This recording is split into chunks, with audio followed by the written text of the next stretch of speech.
I'm Lisa Christie. I live in Nashua, New Hampshire. I've lived in Nashua for about 12 years, but I've worked in the state and in Nashua for almost 20 years. I'm 56. My partner Kathy is 63. She worked for the state of New Hampshire for 11 years and then moved on to a different job.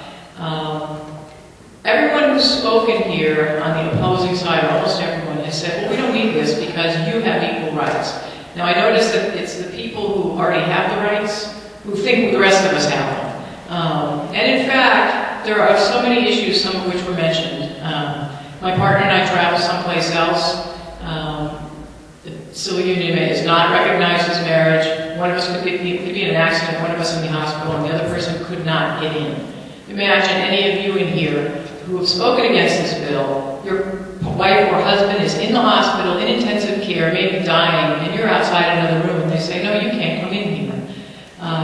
We're getting older. At some point, one of us may need to go into a nursing home. If you're married, heterosexually married, with all the legal benefits, your home is protected, so that if one of you is in the nursing home, the other one will be able to remain in your home. That's not true with civil unions. If one of us ends up in the nursing home, the house's assets that have to be sold so the partner that's in the nursing home could stay there, and then the other person is left homeless. And there's a million other things like that.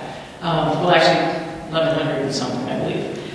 Many people have referenced the pictures of the founding fathers and their understanding of marriage and their concept of marriage. Well, a lot of those guys have their own slaves. So I think that, fortunately, we've evolved in some of our concepts. People talked about the kids. Somebody said, well, let's not make this about the kids. But for kids in gay families, it's all about them. For kids who are growing up, who think they're gay and decide they're gay or lesbian, it's all about feeling like they can be a fully functioning member of the community with the same rights and benefits as anyone else. For gay families, how do you explain to your children that, yes, they're in a family with two parents who love each other? Now, they can get a civil union, but they can't get married like all of their friends. How does that not send a message that there's something less good about that relationship? Oh, somebody earlier mentioned, I love my wife. I wouldn't want her to be person A on the application for marriage.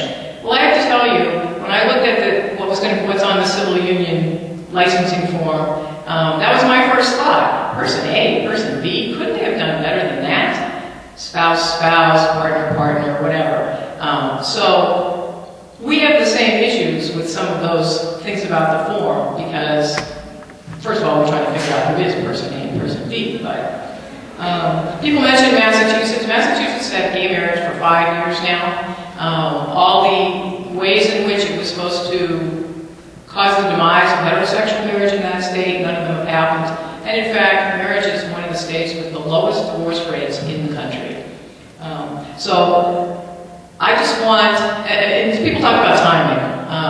I think I'm very proud of the New Hampshire legislature. I think the fact that the House passed this bill and crossed it over to the Senate.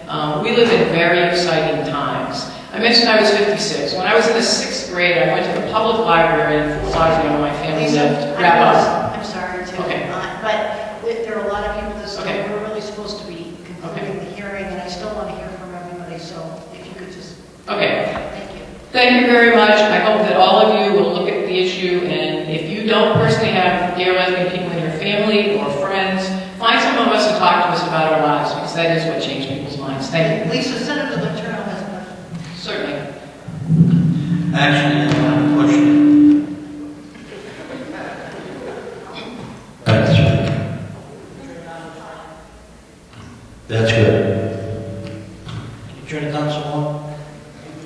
Got it? Okay, thank you. I just wanted to say that of the people that are up here, Lincoln freed the slaves. John Hale was not a slaveholder. Neither was these two gentlemen over here. So it's only Washington then. I apologize for my error.